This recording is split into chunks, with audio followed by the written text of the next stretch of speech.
will start unit number 2, that is applications of differential equations. Applications of differential equations. अब यहाँ पे unit number 1 में जो हमने पढ़ा कि कोई भी डिफरेंशियल इक्वेशन होगा तो उसे सॉल्व कैसे करना है, वहाँ पे बहुत सारे टॉपिक देखे हमने। डिफरेंशियल इक्वेशन की ऑर्डर कैसे फाइंड करते हैं, डिग्री कैसे फाइंड करते हैं, डिफरेंशियल इक्वेशन का फॉर्मेशन कैसे किया जाता है। कोई भी अगर इक्वेशन दिया है आपको इंक्लूडिंग कांस्टेंट, तो कांस्टेंट को एलिमिनेट करके डिफरेंशियल इक्वेशन कैसे बनाना है, और डिफरेंशियल इक्वेशन अगर गिवन है तो उसका सॉल्यूशन कैसे फाइंड करना है। अब सॉल्यूशन में भी हमने बहुत सारे डिफरेंट मेथड्स देखी, variable separable, homogeneous, non homogeneous, exact, non exact, linear and non reducible to linear differential equation, that is Bernoulli's differential equation। ये सब हमने यहाँ पे देखा था।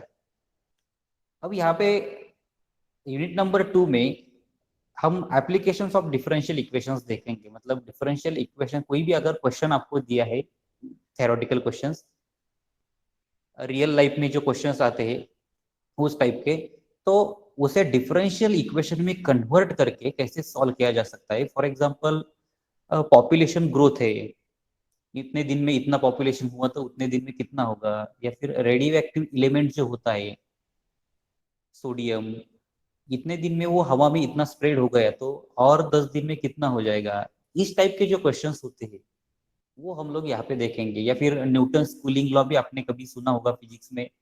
उसमें भी क्या होता है कि न्यूटन कूलिंग लॉ में ऐसा एक कंसेप्ट है कि अगर किसी बॉडी को टेम्परेचर दिया, मतलब हीट किया और किसी प्लेस में रख दिया, या फिर वाटर में, या फिर एक रूम टेम्परेचर में हमने रख दिया, तो 10 मिनट में उसका टेम्परेचर इतना कम हो रहा है तो 20 मिनट में और कितना होगा कम। इस टाइप की जो क्वेश्चन है उसका डिफरेंशियल इक्वेशन बना के उसे सॉल्व करना होता है। अब सॉल्व करना है मतलब हमें पूरा डिफरेंशियल इक्वेशन का सॉल्यूशन निकालने की जरूरत नहीं पड़ती। यहाँ पे डिफाइनाइट इंटीग्रल जो होता है वो कंसेप्ट यूज करना पड़ता है। अभी तक हमने जो डिफरेंशियल इक्वेशन का सॉल्यूशन निकाला था उसमें हम लोग क्या करते थे कि उसमें इनडिफाइनाइट इंटीग्रेशन लेते थे, मतलब कांस्टेंट आते थे वहां पे। यहाँ पे आपको कुछ इनपुट जो है वो गिवन होगा, टाइम गिवन होगा, या फिर जो भी पर्टिकुलर वहां पे रिक्वायर्ड है वो गिवन होंगे। आपको कुछ वैल्यूज फाइंड करनी, तो हम उसे डिफाइनाइट इंटीग्रल कहते हैं। डिफाइनाइट इंटीग्रल सॉल्व करके हम वो वैल्यूज निकाल सकते हैं, ठीक है। बट उसी में एक शुरू में एक ऑर्थोगोनल ट्रांजैक्टरी करके एक टॉपिक है, वो हम लोग देखेंगे। तो पहले डेफिनेशन वगैरह देखते हैं, फिर मैं आपको ऑन बोर्ड एक्सप्लेन करता हूँ उसे, ठीक है। Let's see application of differential equation in that orthogonal ट्रांजैक्टरी।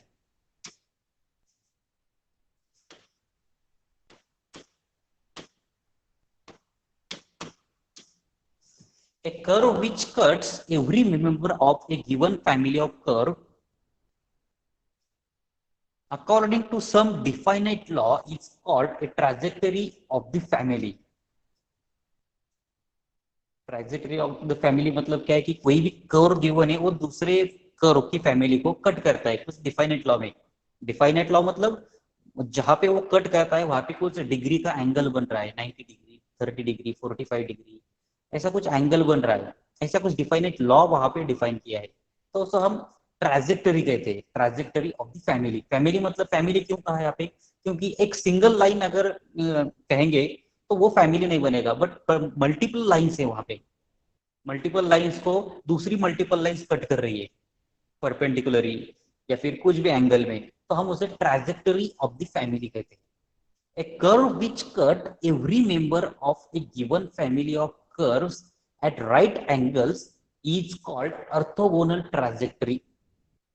अगर जो लाइंस कट कर रही है कोई भी, अभी यहाँ पे कर्व्स बोला है, कुछ भी हो सकता है यहाँ पे। कर्व मतलब आपको पता है कर्व कैसे भी हो सकते हैं, बट अगर मैं स्ट्रेट लाइन के बारे में बात करूंगा तो स्ट्रेट लाइन को अगर 90 डिग्री की दूसरी स्ट्रेट लाइन से अगर कट किया मैंने, तो वहां पे एक 90 डिग्री एंगल जो बन रहा है, तो इनको ऑर्थोगोनल ट्रांजैक्टरीज कहा जाता है।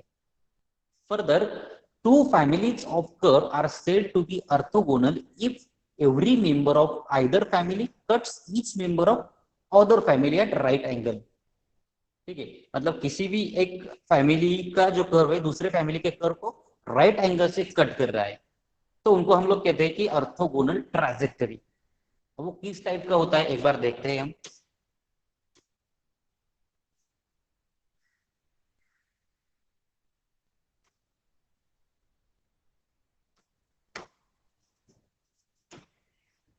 अगर हम लोग कुछ स्ट्रेट लाइंस यहाँ पे ड्रॉ करेंगे जो एक ही पॉइंट से पास हो रही है,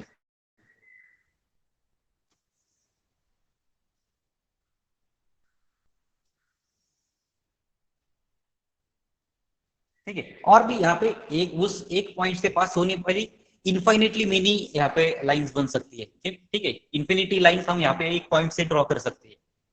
और दूसरा कर्व मैं लेता हूं यहाँ पे सर्कल।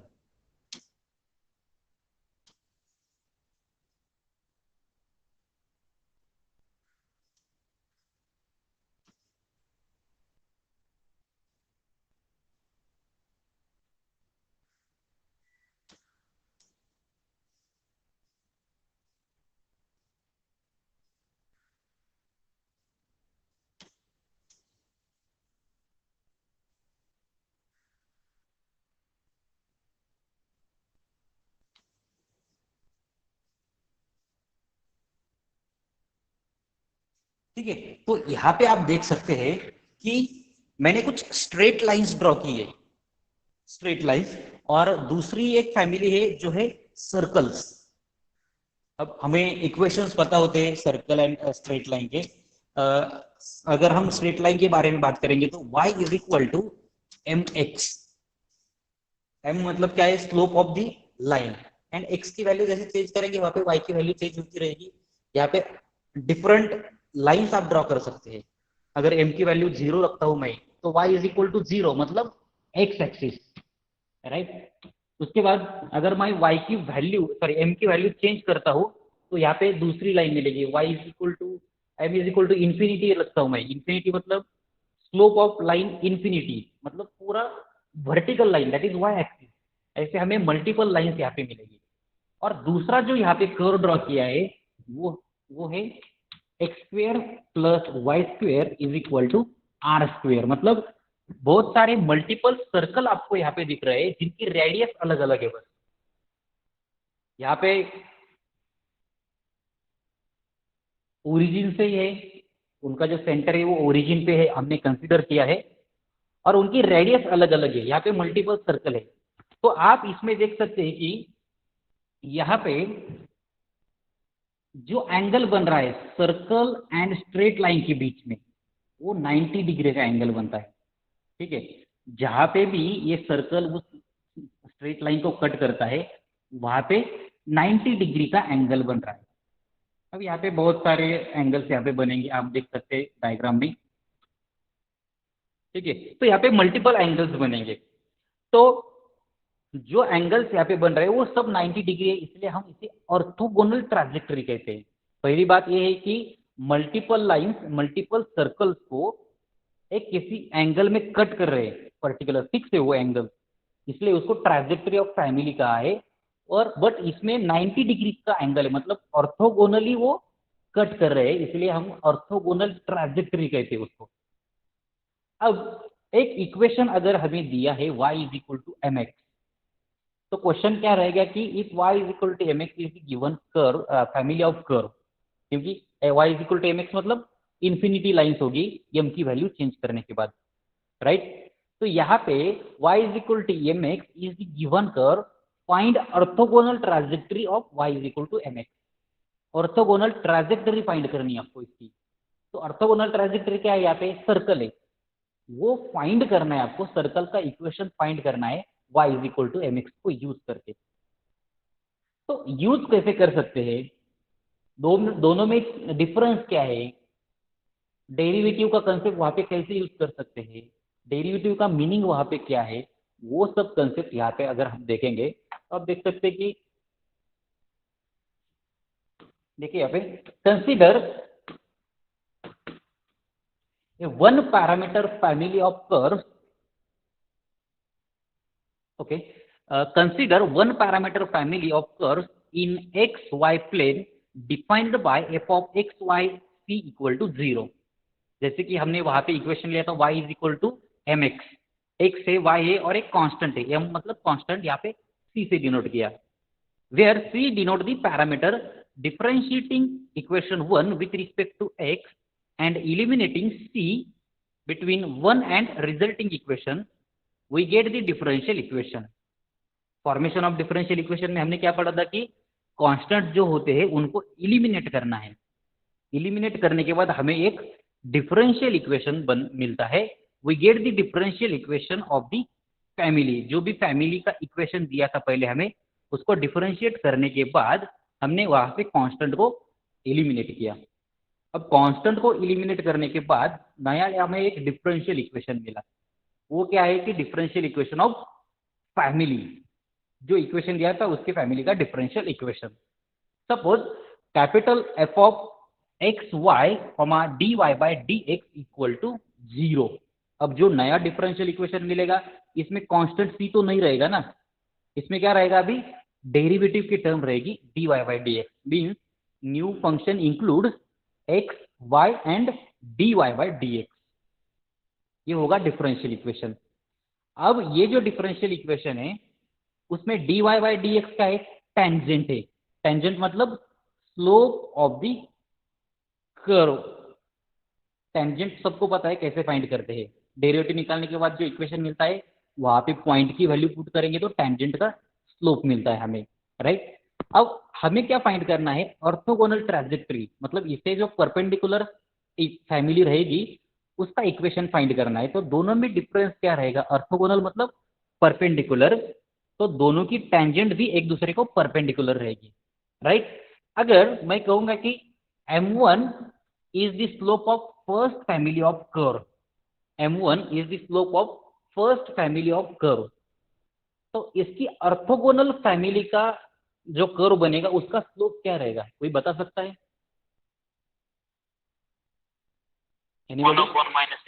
राइट, -1 अपॉन m1, इसे हम m2 कह सकते हैं, ठीक है, क्योंकि जो स्लोप बनेगा ऑर्थोगोनल है मतलब पहले तो परपेंडिकुलर है, वो अपोजिट बनेगा, अगर इसका इंक्रीजिंग है तो उसका डिक्रीजिंग रहेगा, इसलिए माइनस साइन वहां पे आया, राइट।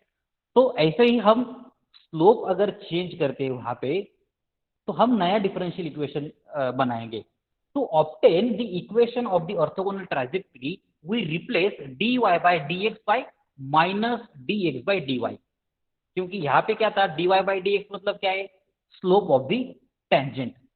हमें ऑर्थोगोनल फैमिली का स्लोप क्या मिलेगा यहाँ पे, minus d x upon d y, उसका अपोजिट एंड माइनस साइन। अभी dy बाई डी एक्स का अपोजिट क्या हुआ, dx बाई डी वाई हुआ, मतलब रेसिप्रोकल, एंड माइनस साइन से उसे मल्टीप्लाई किया। अब माइनस साइन क्यों लिया, अगर पहले फैमिली में इंक्रीजिंग ऑर्डर में अगर कोई टेंजेंट दिखता है तो उसको परपेंडिकुलर जो आएगा वो डिक्रीजिंग में आएगा ना, इसलिए माइनस साइन लिया है।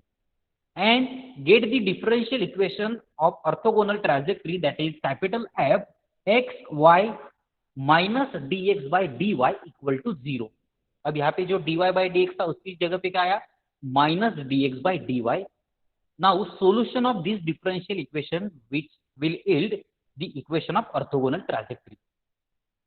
अब इस नया जो डिफरेंशियल इक्वेशन हमें मिला है dy बाई डी एक्स को रिप्लेस करके minus d x by d y से, उस डिफरेंशियल इक्वेशन का सोल्यूशन फाइंड करना है। तो उसका सोल्यूशन फाइंड करने के लिए हमारे पास बहुत सारी मेथड्स है जो हमने यूनिट नंबर 1 में देखे थे, वेरिएबल, सेप्टेबल है, एग्जैक्टनेस है, जो भी है। तो उसे सॉल्व करके जो नया इक्वेशन मिलेगा वो होगा ऑर्थोगोनल ट्रैजेक्टरी का इक्वेशन। ओके, तो एग्जांपल में आपको प्रॉपरली पता चलेगा यहाँ पे कैलकुलेशंस जो है वो कैसे करने हैं, ठीक है, तो वो हम वहाँ पे देखेंगे। अभी यहाँ पे हमने जो देखा वो था कार्टेशियन कोऑर्डिनेट में। आपको पता होगा कार्टेशियन कोऑर्डिनेट का मतलब क्या है, एक्स एंड वाई अगर वहाँ पे इंक्लूड है तो वहाँ पे हम कार्टेशियन कोऑर्डिनेट कहते हैं। दूसरा जो है पोलर कोऑर्डिनेट। पोलर कोऑर्डिनेट में क्या करना है, फर्स्ट कार्टेशियन में हमने क्या किया था, dy बाई डी एक्स को minus d x by d y से रिप्लेस किया था। अब यहाँ पे पोलर कोऑर्डिनेट मतलब r एंड थीटा होगा उसमें, राइट, r एंड थीटा है एंड r का derivative with respect to theta है। तो यहाँ पे आपके पास एक डिफरेंशियल इक्वेशन होगा F of r theta d r by d theta equal to 0। ये आपके पास डिफरेंशियल इक्वेशन होगा, राइट। अब आपको उसके ऑर्थोगोनल ट्रांजेक्टरी का इक्वेशन फाइंड करना है, तो आपको क्या करना पड़ेगा, d r by d theta को रिप्लेस करना पड़ेगा।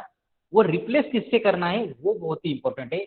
D r by d theta को रिप्लेस करना है minus r square d theta by d r, replacing d r by d theta by minus r square d theta by d r. मतलब d r by d theta था पहले, उसका reciprocal लिया d theta by d r and minus r square से multiply किया, ठीक है। ये पोलर में किया जाता है। We get the differential equation of the orthogonal trajectory. अब नया जो डिफरेंशियल इक्वेशन मिलेगा वो किसका होगा, ऑर्थोगोनल ट्रांजेक्टरी का होगा, राइट, क्योंकि वहां पे स्लोप हमने चेंज किया है। तो नया डिफरेंशियल इक्वेशन हमें मिलेगा f of r theta minus r square d theta by d r equal to 0। ये नया डिफरेंशियल इक्वेशन वहां पे हमें मिलेगा। So solution of this differential equation will yield the equation of the orthogonal trajectory. अब इसका सॉल्यूशन निकालने के बाद जो हमें आंसर मिलेगा, सॉल्यूशन मिलेगा, वो होगा ऑर्थोगोनल ट्रांजेक्टरी का सॉल्यूशन, ठीक है। अभी इसका वर्किंग रूल वगैरह जो है वो आपको यहाँ पे लिखने की जरूरत नहीं है, मैंने नोट ये जो प्रोवाइड किया आपको थ्योरी की as well as hand written note जो है वो मैं आपको प्रोवाइड करूंगा, उसमें प्रॉपरली वर्किंग रूल जो है वो गिवन है। अभी एग्जांपल देखते हैं, एग्जांपल कैसे सॉल्व कर सकते हैं इसमें, ठीक है। अभी ऑर्थोगोनल ट्रांजेक्टरी आपको समझ में आया क्या था? यस, ओके, यस ठीक है। अभी ऑर्थोगोनल ट्रांजेक्टरी फाइंड कैसे करते हैं, इक्वेशन देने के बाद वो फाइंड कैसे करने हैं वो देखते हैं। Let's see, find orthogonal trajectory of the family of straight line. Find orthogonal trajectory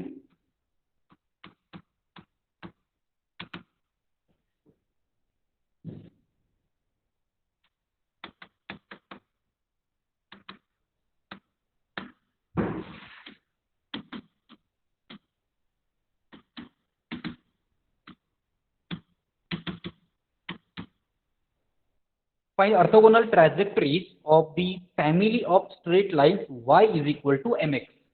ये क्वेश्चन हमें दिया है, ठीक है। अब यहाँ पे इक्वेशन जो दिया है हमें पहले दिया है y is equal to mx। हमें इसका डिफरेंशियल इक्वेशन बनाना पड़ेगा। पहले क्या करना पड़ेगा, डिफरेंशियल इक्वेशन जो है वो बनाना पड़ेगा। तो डिफरेंशियल इक्वेशन बनाने के लिए एक बार डेरिवेटिव अगर लेंगे तो वहां से एक जो कांस्टेंट है m उसको एलिमिनेट कर सकते हैं, राइट। एक ही कांस्टेंट है तो एक ही बार डेरिवेटिव सफिशिएंट है। So dy by dx differentiating with respect to x we get dy by dx is equal to m। अब यहाँ पे जो m की वैल्यू है वो हम इक्वेशन नंबर 1 से अगर पुट करेंगे, यहाँ पे इक्वेशन नंबर 1 है, उसमें m की वैल्यू क्या है, y अपॉन x है, राइट। तो dy by dx is equal to y upon x। Equation number 1 में m की वैल्यू जो है वो है y अपॉन x। x को अगर यहाँ पे डिवाइड करेंगे y को तो m की वैल्यू मिलेगी y अपॉन x, वही वैल्यू हमने यहाँ पे पुट की। So our differential equation is dy by dx is equal to y upon x। Now to get the differential equation of our family of orthogonal curves, जो orthogonal family का curve है उसका equation यहाँ पे लेना है, तो replace dy by dx by minus dx by dy, right। we get minus dx by dy is equal to y upon x। यहाँ पे क्या करना है कि dy by dx था उसे रिप्लेस करना है माइनस dx by dy से, राइट हैंड साइड पे y by x है वो एज इट इज रहेगा यहाँ पे, राइट। तो नया डिफरेंशियल इक्वेशन जो है वो हमें यहाँ पे मिला minus dx upon dy is equal to y upon x। अब ये जो डिफरेंशियल इक्वेशन हमें मिला उसका सॉल्यूशन फाइंड करना है, तब हमें ऑर्थोगोनल फैमिली का इक्वेशन मिलेगा। अब it is the variable separable form. Now you can see, हम dx के साथ x की टर्म्स ले सकते हैं, dy के साथ y की टर्म्स ले सकते हैं, तो it is a variable separable form. तो इसे कैसे लिख सकते हैं, minus x into D x is equal to y into D y. इसे अगर इंटीग्रेट करेंगे प्लस कांस्टेंट लिख के तो minus x square by 2 sir y upon x plus x। dy by dx पासून परत एक मायनस x आपण okay okay okay yes wait wait I will repeat wait मैं रिपीट करता हूँ यहाँ पे। देखो पहले y is equal to m x एक इक्वेशन दिया था हमें उस वहां से कांस्टेंट को एलिमिनेट करके डिफरेंशियल इक्वेशन बनाना है। तो हमने क्या किया, पहले डेरिवेटिव लिया। यहाँ पे y का derivative with respect to x निकालेंगे तो हमें dy by D x is equal to m ये मिलेगा, राइट। यहाँ पे m की वैल्यू इसमें अगर फाइंड आउट करेंगे इक्वेशन नंबर 1 में तो हमें y upon x is equal to m मिलेगा, राइट। तो हमने वो वैल्यू वहाँ पे m की जगह पे पुट की तो हमें डिफरेंशियल इक्वेशन मिला dy by D x is equal to y upon x. अब हमें क्या चाहिए, ऑर्थोगोनल फैमिली जो है, ऑर्थोगोनल ट्राजेक्टरी की जो फैमिली है उसका डिफरेंशियल इक्वेशन चाहिए। तो हम dy बाई डी एक्स को रिप्लेस करते हैं, सिर्फ dy बाई डी एक्स को, मतलब स्लोप ऑफ द टेंजेंट उसे रिप्लेस करना है। तो replace dy by D x by minus of d x, sorry dy by D x by minus of d x by d y, उसका reciprocal किया और minus sign लिया। तो वो वैल्यू सिर्फ रिप्लेस करनी है। राइट हैंड साइड पे जो y अपॉन एक्स है उसे चेंज नहीं करना है आपको, वो एज इट इज रहेगा। सिर्फ आपको dy बाई डी एक्स को रिप्लेस करना है minus d x upon d y से। तो आपने रिप्लेस किया तो आपको नया डिफरेंशियल इक्वेशन मिला minus d x upon d y is equal to y upon x, जो राइट हैंड साइड में एज इट इज था वही। अब यहाँ पे राइट हैंड साइड पे डिनोमिनेटर पे जो एक्स है उसे लेफ्ट हैंड साइड लेके आइए तो आपको मिलेगा minus x into D x, and जो यहाँ पे डिनोमिनेटर पे डी वाई है उसे राइट हैंड साइड पे लेके जाओ, आपको मिलेगा वाई इंटू डी वाई। अब वहाँ पे इंटीग्रेशन लगाएंगे तो कांस्टेंट लिखना पड़ेगा हमें, इंटीग्रेटिंग कांस्टेंट आगे, इसलिए मैंने लिखा सी। अब इंटीग्रेशन अगर निकालेंगे तो x का इंटीग्रेशन होता है x square by two minus sign as it is equal to y का इंटीग्रेशन है y square upon two plus constant of integration, ठीक है। तो यहाँ पे मैं वाई स्क्वायर जो था लेफ्ट हैंड साइड पे लेके आऊंगा तो वहां पे भी माइनस साइन मिलेगा मुझे। तो माइनस माइनस मैं अगर कॉमन लूंगा और डिनोमिनेटर पे जो 2 है उसे भी कॉमन लूंगा तो ये क्या है, यहाँ पे लिख सकते हैं minus 1 upon two in bracket x square plus y square is equal to constant. इस कॉन्स्टेंट को अगर हम 1 upon two minus 1 upon two को राइट हैंड साइड पे लेके जाएंगे तो हमें मिलेगा x square plus y square is equal to minus 2c। Minus 2c मतलब कुछ कांस्टेंट है, उसके बदले हम आर स्क्वायर भी लिख सकते हैं, राइट, या फिर c2 स्क्वायर लिखो। तो यहाँ पे नया इक्वेशन मिलेगा x square plus y square is equal to c1 square, ये इक्वेशन हमें मिला। आप आर स्क्वायर भी लिख सकते हैं, c1 स्क्वायर वो कांस्टेंट है, उसे कुछ भी आप डिनोट कर सकते हैं। तो नया जो इक्वेशन मिला वो इक्वेशन सर्कल का है, वो आपको दिख रहा है यहाँ पे, राइट। तो हमें दिया था इक्वेशन ऑफ स्ट्रेट लाइन, उसकी family orthogonal trajectory of family find करनी है, वो है सर्कल। आया समझ में? यस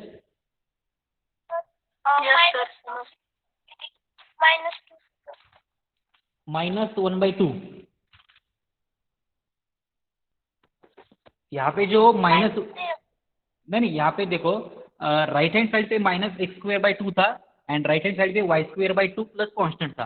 तो मैंने यहाँ पे क्या किया, वाई स्क्वायर बाई टू को लेफ्ट हैंड साइड लेके आया तो वहाँ पे minus x square by two minus y square by two मिलेगा। तो माइनस 1/2 मैंने बाहर निकाला, ब्रैकेट में लिखा x square plus y square. अब बाहर जो था माइनस 1/2, हाँ यस यस, लास्ट स्टेप में क्या किया, x square plus y square is equal to minus 2 times c, क्योंकि यहाँ से माइनस 1/2 था वहां पे वो माइनस 2 बन गया। मैंने सिर्फ डिनोट किया है माइनस 2 टाइम्स सी को c1 स्क्वायर से। आप एज इट इज लिखोगे तो भी ये सर्कल का ही इक्वेशन है, x square plus y square is equal to r square, ये सर्कल का इक्वेशन होता है। बस उससे कांस्टेंट का लिखने का तरीका अलग है। आप कुछ भी लिखो, यहाँ पे minus 2c as it is रखोगे तो भी कोई प्रॉब्लम नहीं, बट फाइनली वो एक कांस्टेंट है, आप उसको स्क्वायर में लिखेंगे तो भी चलेगा, ठीक है। तो c1 स्क्वायर ऐसे मैंने लिख दिया। हाँ देखो माइनस साइन जो था, माइनस साइन डजेंट मैटर, ठीक है। आप सर्कल के बारे में अगर डिस्कस करेंगे तो रेडियस कभी निगेटिव नहीं होती ना,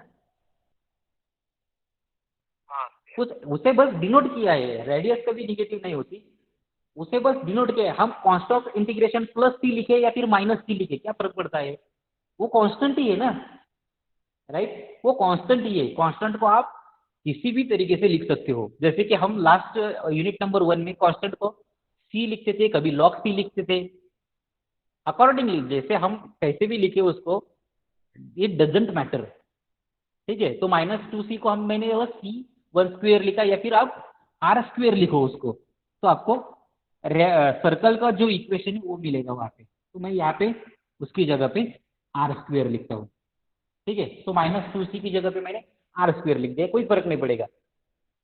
c की वैल्यू अगर नेगेटिव है तो -2c पॉजिटिव हो जाएगा, ठीक है। तो कांस्टेंट की तरफ ध्यान मत दो, it is just a constant, वो हमने लिखा था, वो उन्होंने दिया नहीं है हमें, प्लस सी हमने ऐड किया ना इंटीग्रेटिंग कॉस्ट, आप माइनस सी भी ऐड कर सकते थे, ठीक है। तो यहाँ पे ऑर्थोगोनल ट्रांजेक्टरी जो था y is equal to mx का, वो मिला x² + y² is equal to r², ठीक है। नेक्स्ट एक एग्जांपल देखते हैं, एक 2-3 एग्जांपल में आपको समझ में आएगा, क्योंकि एमसीक्यू में आपको इसके ऊपर क्वेश्चन आएगा, फाइंड ऑर्थोगोनल ट्रैजेक्टरी, राइट। तो नेक्स्ट एग्जांपल है हमारा, find orthogonal trajectory of x into Y is equal to constant, ठीक है। ये इक्वेशन है रेक्टेंगुलर हाइपरबोला का। अब यहाँ पे x into Y is equal to constant दिया है, तो हमें यहाँ पे पहली प्रोसेस करनी है कि इसका डेरिवेटिव निकालना है, इसकी ऑर्थोगोनल ट्रैजेक्टरी फाइंड करनी है, तो पहले हमें डेरिवेटिव निकालना पड़ेगा। अब derivative with respect to x अगर निकालेंगे तो यहाँ पे x इंटू वाई है, तो u into v rule apply करेंगे यहाँ पे, right. u into v rule अगर अप्लाई करेंगे तो यहाँ पे मैं पहले x का डेरिवेटिव निकालता हूँ, वो होगा 1 y as it is plus x as it is, y का derivative dy by dx is equal to 0, constant का डेरिवेटिव 0। अब यहाँ पे आप देख सकते हैं कि कांस्टेंट का डेरिवेटिव 0 होने के बाद y plus x into D Y by D x equal to 0 में कांस्टेंट है ही नहीं है, तो उसे रिप्लेस करने की जरूरत ही नहीं ना।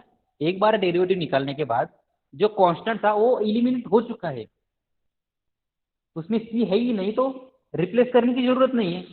लास्ट एग्जांपल में हमने क्या किया था, m की वैल्यू पुट की थी, यहाँ पे c जो था वो है ही नहीं, डिफरेंशिएट करने के बाद वो 0 हो गया है। तो this is our differential equation of the given family of curve.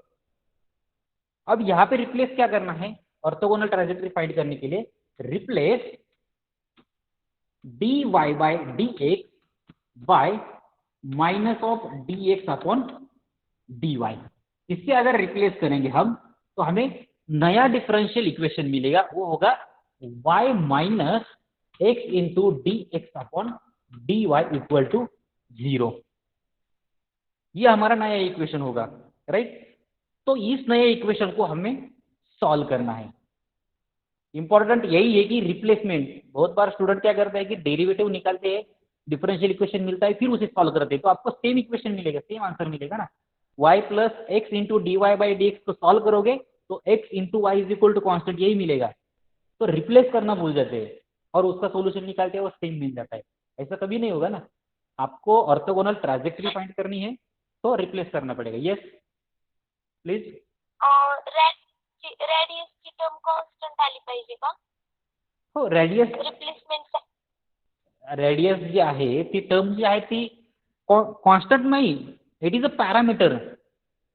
Parameter म्हणजे त्याची व्हॅल्यू चेंज होऊ शकते ना, 1 2 3 4 काही पण आपण घेऊ शकतो। Family of curve, family of curve कशाला म्हणतात की त्या रेडियसची व्हॅल्यू तुम्ही काहीही पुट करू शकता तुमच्या मनाने, तर आपल्याला मल्टिपल सर्कल्स मिळतील त्या ठिकाणी। फॅमिली म्हणजे काय, मल्टिपल सर्कल्स, एक सिंगल सर्कल असेल तर त्याला फॅमिली ऑफ सर्कल नाही म्हणत आपण, राईट। मग ती r² जो लिहिला मी, rच्या जागेवरती तुम्हाला पाहिजे ती व्हॅल्यू पुट करू शकता, 1 2 3 4 5 6, तिथे मल्टिपल सर्कल्स मिळतील तुम्हाला। जसं आपण सुरुवातीला ते मी फॅमिली ऑफ कर्व मध्ये दाखवलं तुम्हाला, मल्टिपल सर्कल्स आणि मल्टिपल स्ट्रेट लाईन एकमेकांना परपेंडिक्युलर असतात त्या टाईपमध्ये, ठीक आहे। तुम्हाला फक्त इक्वेशन फाइंड करायचं आहे। Now here after replacing dy by dx by minus dx by dy we get the new differential equation y minus x into dx by dy। अब इसका अगर सॉल्यूशन निकालना है तो it is also variable separable form, right. तो हम जो denominator पे dy लिखा है, थ्रू आउट dy से अगर मल्टीप्लाई करेंगे तो हमें क्या मिलेगा, y into D y minus x into D x is equal to 0, right. अब इसे इंटीग्रेट अगर करेंगे हम, यहाँ पे इंटीग्रेशन अगर लेंगे इसका, तो देखिए minus x into D x का integration plus Y into D Y का integration is equal to constant. Constant आप सी लिखो, C1 C2 लिखो, कैपिटल ए बी लिखो, इट डजेंट मैटर, या फिर आर लिखो, कांस्टेंट है वो। तो यहाँ पे मिलेगा आपको minus x square by 2 plus y square by 2 is equal to constant. ये हुआ आपका ऑर्थोगोनल फैमिली का कर्व।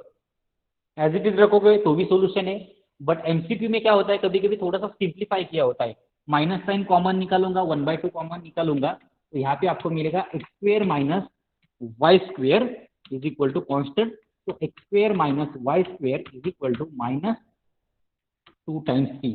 तो हम लिख सकते हैं X square minus Y square is equal to C1।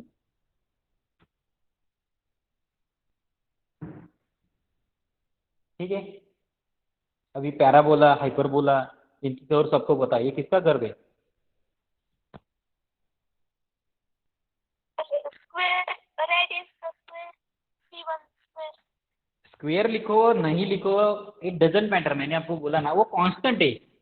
Option में अगर दिया है C1 स्क्वेयर तो लिखो, नहीं तो मत लिखो। It is not a equation of circle, ये सर्कल का इक्वेशन नहीं है, वहां पे माइनस साइन है बीच में। X square minus Y square is equal to C1 लिखो, C1 स्क्वेयर लिखो, क्यूब लिखो, क्या फर्क पड़ता है? After all it is constant. ठीक है। तो राइट हैंड साइड में कांस्टेंट लिखना है, कांस्टेंट के लिखने के अलग अलग तरीके। मैं ई रेस टू सी लिखूंगा, it doesn't matter, it is a constant. C भी कांस्टेंट है, सी स्क्वेयर भी कांस्टेंट है। ठीक है। हम सिर्फ कांस्टेंट लिखते हैं यहाँ पे, कांस्टेंट देते हैं। ठीक है। तो ये हुआ ऑर्थोगोनल फैमिली का एक जो इक्वेशन दिया था, X into Y is equal to C, उसकी ऑर्थोगोनल ट्रेजेक्टरी का इक्वेशन मिला X square minus Y square is equal to C1 square. मतलब ये दो कर्व अगर ड्रॉ करेंगे हम लोग, जो X into Y equal to C दिया है उसका कर्व अगर ड्रॉ करेंगे, और X square minus Y square is equal to C1 bracket square, इसका कर्व अगर ड्रॉ करेंगे, तो ये एक दूसरे को परपेंडिकुलर दिखेंगे आपको। जहां पे ये कट करते हैं वहां पे 90 डिग्री एंगल मिलेगा। ठीक है। तो प्रोसीजर बस समझ लीजिए आप, फाइंड कैसे करना है प्रोसीजर देखिए। और एक एग्जांपल देखते हैं इसमें कार्टेशियन में, फिर पोलर का भी एक एग्जांपल देखेंगे तो आपको थोड़ा सा आइडिया क्लियर हो जाएगा। हमारा इक्वेशन है, suppose example, find orthogonal trajectory of y square is equal to 4ax। ये यहाँ पे दिया है y square is equal to 4ax, ये इक्वेशन दिया है, इसकी ऑर्थोगोनल ट्रैजेक्टरी का इक्वेशन फाइंड करना है फैमिली ऑफ कर्व। तो पहले इसे डिफरेंशिएट करेंगे, राइट। अगर इसे डिफरेंशिएट करेंगे विद रिस्पेक्ट टू एक्स तो हमें क्या मिलेगा, 2y into D Y by D x is equal to 4 into A. ये हमें यहाँ पे मिलेगा 4 इंटू ए। अब यहाँ पे 4 इंटू ए की वैल्यू आप पुट कर सकते हैं। 4 इंटू ए की वैल्यू क्या है, y square upon x. Equation number 1 से अगर आप देखेंगे जो शुरू में दिया था, उसमें 4a की वैल्यू क्या निकाल सकते हैं, वाई स्क्वेयर अपॉन एक्स लिख सकते हैं। So we can write that 2y into D Y by D x is equal to y square upon x. ये इक्वेशन हमें नया मिलेगा। अब यहाँ पे हमें क्या करना है, ये हमारा डिफरेंशियल इक्वेशन हुआ। यहाँ पे orthogonal family of curve find करने के लिए आपको रिप्लेस करना पड़ेगा dy बाई डी एक्स को पहले। सो replace dy by D x by minus of dx upon dy। dy by D x को रिप्लेस करना है माइनस dx अपॉन dy से। तो रिप्लेस करेंगे तो क्या मिलेगा यहाँ पे, minus 2y dx upon dy is equal to y square upon x. ये जो इक्वेशन है ये मिलेगा हमें, minus 2y dx upon dy is equal to y square by x. अब इसका सॉल्यूशन फाइंड करेंगे तो हमें ऑर्थोगोनल ट्रैजेक्टरी का इक्वेशन मिलेगा। अब इसका सॉल्यूशन फाइंड करना है तो ये भी वेरिएबल सेपरेबल ही है। ठीक है, ये वेरिएबल सेपरेबल ही है, बस आपको dx के साथ x की टर्म्स लिखनी है, minus 2 into x d x is equal to y square into D y upon y. तो यहाँ पे minus 2x dx is equal to y into D y. इनका अगर इंटीग्रेशन निकालेंगे, यहाँ पे कांस्टेंट लिखेंगे एडिशन में, तो इंटीग्रेशन क्या मिलेगा आपको, -2x² 2 is equal to y² 2 plus constant of integration, right. तो यहाँ पे y² 2 को लेफ्ट हैंड साइड लेके आओ, तो यहाँ पे मिलेगा -x² y² 2 is equal to constant of integration, ठीक है।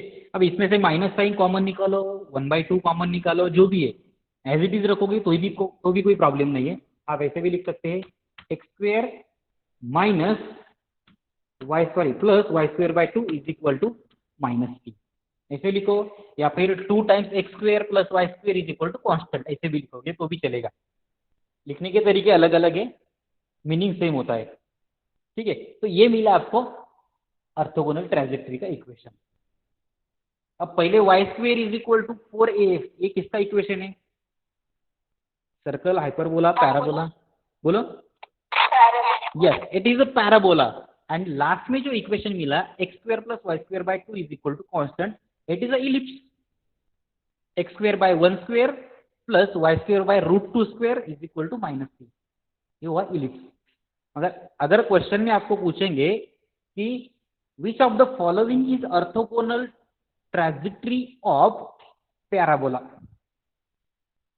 क्या होगा ऑप्शन, एलिप्स होगा। अगर स्ट्रेट लाइन के बारे में पूछेंगे तो सर्कल होगा, सर्कल के बारे में पूछेंगे तो स्ट्रेट लाइन होगा, वाइस वर्सा। इलिप्स का ऑर्थोगोनल ट्रैजेक्टरी पैराबोला होगा। तो ऐसे भी अगर सिर्फ थ्योरी में पूछेंगे तो आपको आंसर पता होना चाहिए, अगर आपको इक्वेशन पूछेंगे तो आप सॉल्व कर सकते हैं easily. So it is all about Cartesian coordinate, ठीक है, ये हमने कार्टेशियन में देखा। अभी पोलर के बारे में अगर हम डिस्कस करेंगे तो आपको पता है पोलर में क्या किया जाता है, dr/d को रिप्लेस किया जाता है -r² dθ/dr से, राइट। तो हम डायरेक्टली यहाँ पे एग्जांपल देखते हैं, find orthogonal trajectory of, example find orthogonal trajectory of r is equal to a cos theta, ये इक्वेशन है हमारे पास, r is equal to a cos theta. तो इसका ऑर्थोगोनल ट्रैजेक्टरी फाइंड करना है तो पहले डिफरेंशिएट करना पड़ेगा, यहाँ पे जो स्मॉल a दिया है उसको रिप्लेस करना पड़ेगा आपको पहले, राइट। तो solution, differentiate with respect to theta, that is dr/d theta is equal to a into cos का डेरिवेटिव होगा माइनस साइन थीटा, तो यहाँ पे -a sin थीटा आपको मिलेगा, ठीक है। अब यहाँ पे a को रिप्लेस करना है तो आप a की वैल्यू इक्वेशन नंबर 1 से निकाल सकते हैं। इक्वेशन नंबर 1 में क्या है, a की value r/cos theta, right, r/cos theta. तो यहाँ पे अगर वो वैल्यू पुट करेंगे dr/d theta is equal to minus sign as it is r/cos theta, हम ब्रैकेट के बाहर जो साइन थीटा है वो एज इट इज रखेंगे।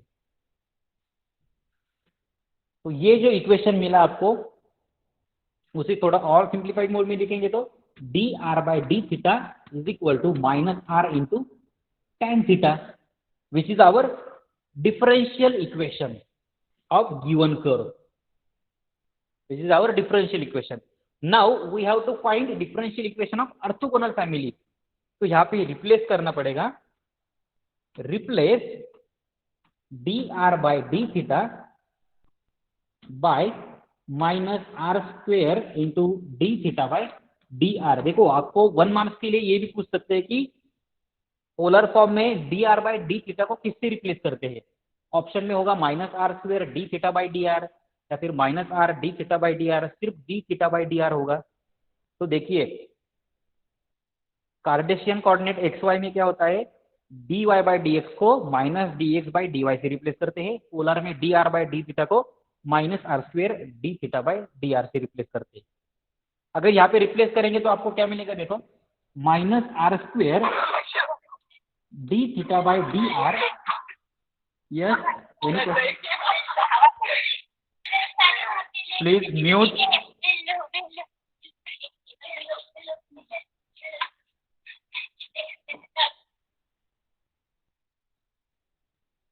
ठीक है, minus r square d theta by d r is equal to minus r into tan theta. ये इक्वेशन आपको मिलेगा। यहाँ पे माइनस माइनस दोनों साइड में, तो माइनस साइड कैंसिल हो जाएगा, एक आर भी कैंसिल हो जाएगा, तो नया इक्वेशन मिलेगा आपको r into d theta by d r is equal to tan theta. Now it is a variable separable form. D theta के साथ आप टेन थीटा लिखो, राइट। तो आप यहाँ पे 1/tan theta into d theta is equal to 1/r into d are.